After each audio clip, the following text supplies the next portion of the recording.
Il y a une deuxième partie dans ce travail, c'est le mode editing. Donc là, on est en mode objet. On voit ici, il y a ce qu'on- et là, je peux ouvrir. On a l'edit mode. C'est quoi l'edit mode? Là, je travaille sur les points. Regardez ici. Là, j'ai des points, ce qu'on appelle les vertex, ou j'ai des edges. Donc là, c'est une ligne, ou j'ai une face. Donc, regardez, si je prends la face, je peux déplacer la face. Si je prends le vertex, là, je peux déplacer le vertex. Et la même chose, si je prends l'edge, je peux déplacer l'edge. Donc ça, c'est ce qu'on appelle le mode editing. Euh, Regardez ici, je peux aussi, dans le mode edit, donc je peux y aller ici, ou je peux, sur la touche du clavier Tab, aller tout de suite en mode editing. Et je peux, par exemple, ici rajouter ce qu'on appelle un edge loop. Bon, dans les autres logiciels, on appelle ça un edge loop. Donc ça veut dire qu'on a un cut des edges parallèles. Là, par exemple, là. Vous remarquerez que lorsque je mets cette commande, on a ici, comme d'habitude, la commande qui apparaît et j'ai, par exemple, je mets ici et j'ai cette possibilité d'aller vers le bas ou vers le haut. Autre chose, je peux aller faire moi-même ça et rester appuyé sur la souris et déplacer moi-même mon edge. Donc ça, c'est une chose. Deuxième chose que je peux faire, je peux aussi aller sur les faces, par exemple, là. Regardez ici la face. Et j'ai ce qu'on appelle la commande extrude. C'est quoi la commande extrude? Ça veut dire que je peux déplacer ça. Et bon, comme d'habitude, j'ai cette fenêtre qui apparaît et je peux modifier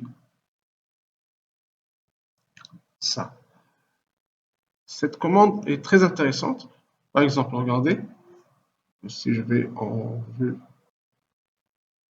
latérale, regardez, si je sélectionne les faces, toutes les faces ici, je vais vous dire, lorsque je suis dans ce mode, je ne pourrai pas sélectionner toutes les faces parce que je sélectionne juste les faces devant. Regardez ici, les faces derrière ne sont pas sélectionnées. Donc, la meilleure façon de faire, c'est d'aller dans cet affichage. C'est un affichage filaire. Là, lorsque je sélectionne les faces, là, toutes les faces sont sélectionnées. Et regardez, lorsque je fais un extrude, bon, je vais revenir ici pour voir. Si je fais extrude, je fais comme ça.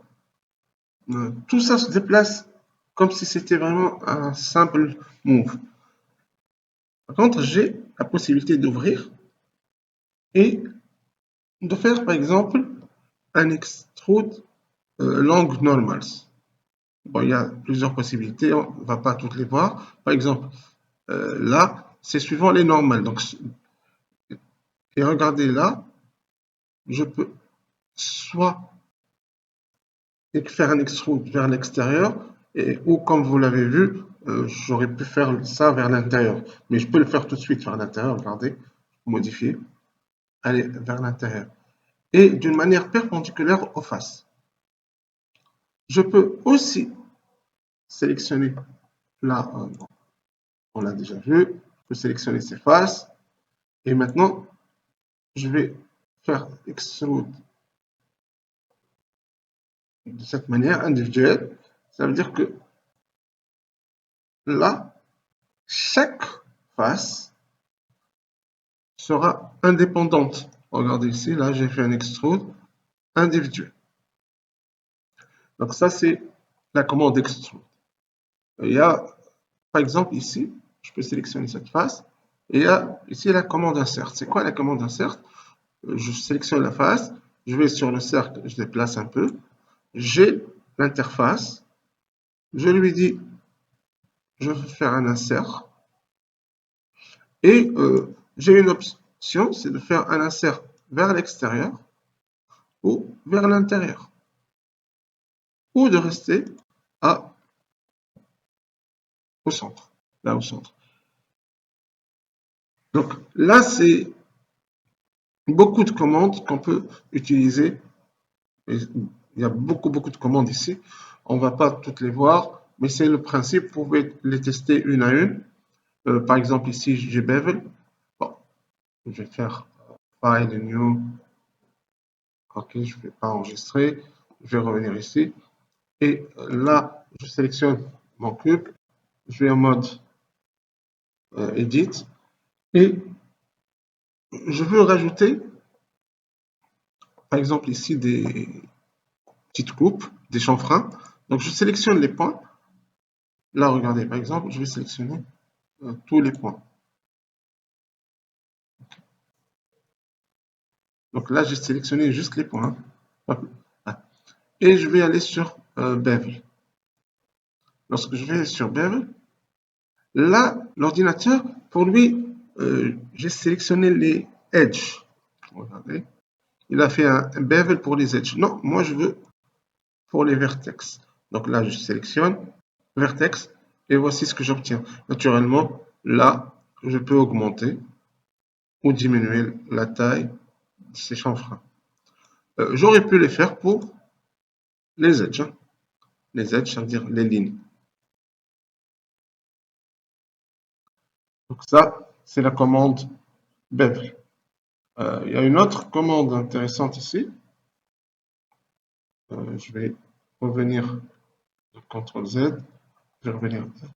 Et logiquement, nous, on peut couper ça de cette manière pour avoir un cube vraiment coupé sur tous les côtés. Mais j'aurais pu faire ça d'une autre manière. Donc regardez, je vais faire un déplacé ici. Et je vais faire un add cube de la même manière. Je vais prendre ce deuxième cube, bouton droit. Donc là, je suis sur Edit Mode. Bouton droit, je lui dis Subdivide. Donc il a tout de suite découpé toutes les faces. Si je le fais encore une fois Subdivide, il va recouper. Hein. Regardez. Si je fais encore une fois, il va recouper. Donc ça, c'est une commande bon, à utiliser avec modération quand même. Hein. On ne va pas utiliser cette commande n'importe quoi. Donc ça, c'est les commandes pour l'edit mode. Et on va voir d'autres commandes tout à l'heure